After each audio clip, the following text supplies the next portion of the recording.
Next up on the Hall of Shame is Shaman King, which starts in an identical way to Wacky. Here is another teenager protagonist who is always bored at school, and here is another classmate whose curiosity lets the audience know what is going on. The execution though is vastly superior in Shaman King.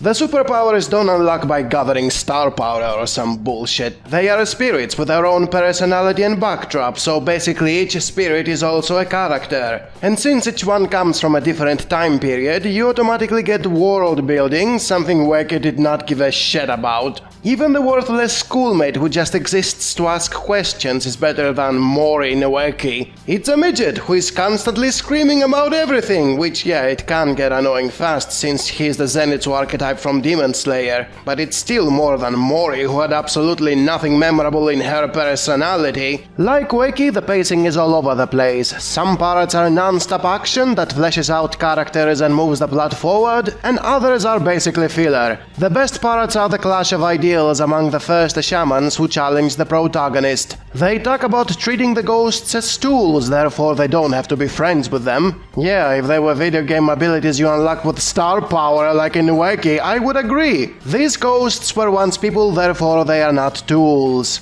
The mangaka does a good job in giving everyone a flashback. Whether it's the ghost of the week or the bully who constantly has his hairdo cut off, they all have a backdrop. It always boils down to camaraderie or the power of friendship, which often feels childish, but it is excused through the power-ups. The more the ghosts like you, the better they synchronize with you and the more they help you out. Same goes with humans, the more you treat them nicely, the more they are inclined to help you out. For example, the useless schoolmate gets motivated to fetch a weapon for the protagonist when he is preoccupied with fighting an enemy shaman, even if he gets beaten up badly by a bunch of thugs in the process. It comes off as a badass moment when he appears with a weapon at hand and hands it over, while bruised up badly. With that said, this moment is stupid if you think he could instead distract the enemy shaman so the rival ghost wouldn't be getting commands, and therefore giving the protagonist the time to attack said enemy shaman. It's something you are supposed to overlook in proxy battle stories.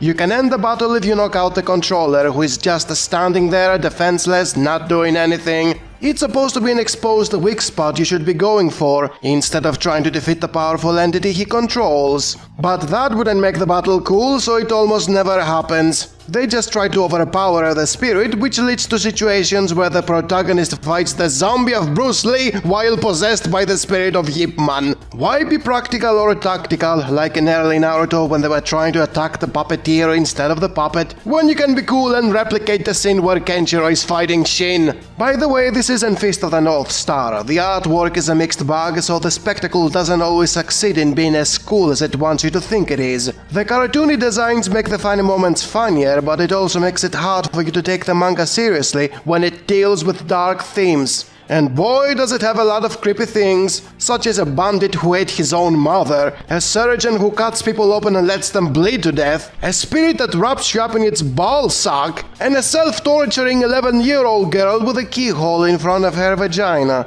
I'm so happy! For a manga that is supposed to be aimed at minors, there is just way too much tonal whiplash, especially with the bath scenes. There is like 1,000 scenes of them. Every other chapter, boom, naked 15-year-olds relaxing while blushing at each other. Shaman King, more like bath leisure, the initials of which are BL. Because clearly, powerful ghosts from all over history fighting each other is not enough for the manga to sell. We also need naked 15-year-old boys and keyhole girls. My goodness! Pedobait aside, every chapter in the early volumes is full of charm and personality, it blends all cultures, it fleshes out most of the characters, it has a silly slapstick comedy, it makes pop culture references, it has creepy occult vibes, and it is not overstuffing the plot with convoluted power systems. Everything comes down to good old willpower and synchronization with the spirits you use. It's all very easy to follow. In fact, it's too easy. There is not much to fill the pages whenever there is a training session going on, and boys, there are plenty of that, leading to huge parts of the manga being dull to pay attention to. The highlights are all about the action between major opponents. Everything else is a very slow build-up that you will never want to revisit ever again, or some weird sexual fetish. It looks so good! There is a part where the characters have a road trip in America that goes on forever. It had a few interesting lore bits here and there, but it was otherwise mostly empty of things to keep you engaged.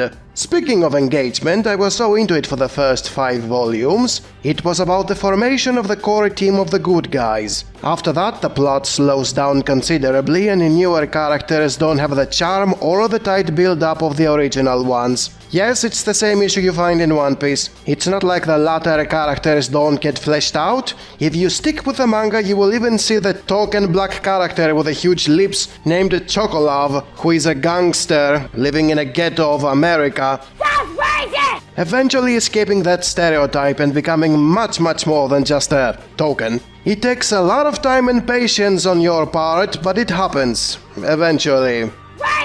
It's something you have to constantly tolerate in Shaman King. It takes forever for something to happen, but when it does, it really brings out another dimension to a major character. Even the keyhole girl gets fleshed out. I'm so happy! It's good to have it, but why did it have to take so long? Midway through the manga, the protagonist, for example, gets a very long flashback arc that fleshes out the relationship with his betrothed wife when they were 10 years old. Yes, they have an arranged marriage while they were still children, something which used to be very common in the past. As disturbing as it is, the mangaka is not treating it as a joke or as a source for fan service. We get a 3-volume flashback with a very serious atmosphere regarding the protagonist's 10-year-old betrothed wife as she deals with her depression. I don't hate this arc since it fleshes out their relationship and it is treated with respect. It's just that this arc came so late and doesn't fit the tone of the rest of the manga. It's a social drama with a bit of supernatural elements and definitely not a fighting shonen. It's way too long and it stops the main plot for something that should have been established a long time ago. By the way, this sort of fleshing out doesn't happen with every character. After 5 volumes, the manga pretty much becomes Bleach after Soul Society.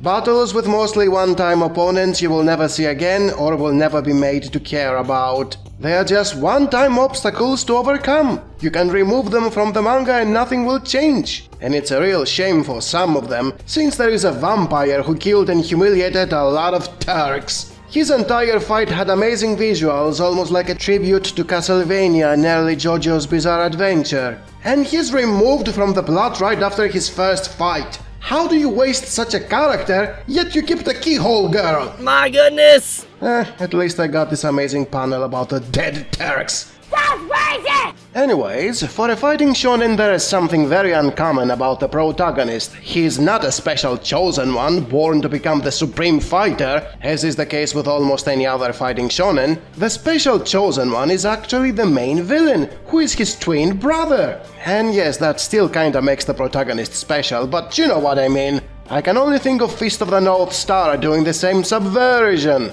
I'm also thinking about those dead Turks. Like with most final bosses, the mangaka did the mistake of making him too strong. Nobody stood a chance against him, and the best solution everyone could come up with was ridiculously big power-ups. It was achieved in an extremely lazy way by having the characters getting thrown in hell where they fought the strongest demons. It happened against their knowledge and consent, and it didn't even last that long to excuse the sudden spike in power. It's something that was done in a hurry because the mangaka was getting fed up with his own manga and wanted to end it faster than planned. Like Kubo. He went as far as having most of the remaining contestants giving up without a fight, so the finale can come faster. And even then he still gave up in the middle of nowhere, leaving the manga incomplete. Well then, maybe if he didn't have hundreds of nobody fighters in the tournament and 1,000 bath scenes about naked boys and keyhole girls, It looks so good! he would have completed the manga way before he burned out.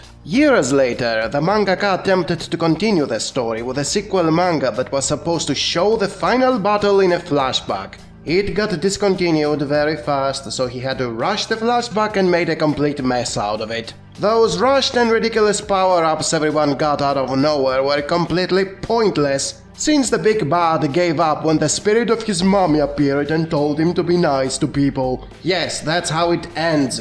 Wanna know how many people died in the final battle? Nobody! Despite dying every 3 pages. They were in a place where you can resurrect indefinitely. Death had lost all meaning. It was a subversion, since for once the hero didn't have to beat the villain in a fight. But what was the point in the power-ups? What was the point in the tournament in general? Why were they fighting if everyone eventually gave up after gaining the most powerful spirits? If all it took was Mommy's typical spirit telling everyone to be friends?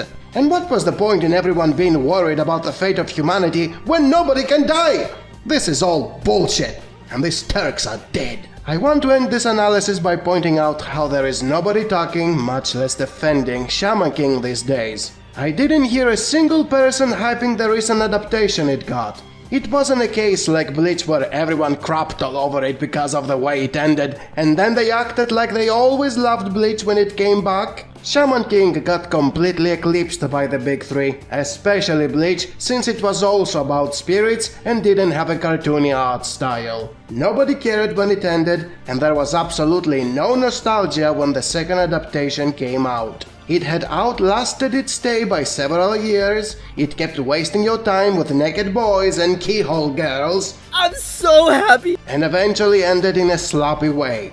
Twice. Despite being far more memorable than something like Wakey, there is no point in anyone defending it. It has lost all its relevance, and the mangaka never made another more successful manga. At the end of the day, all I have to remember it for are those dead Turks.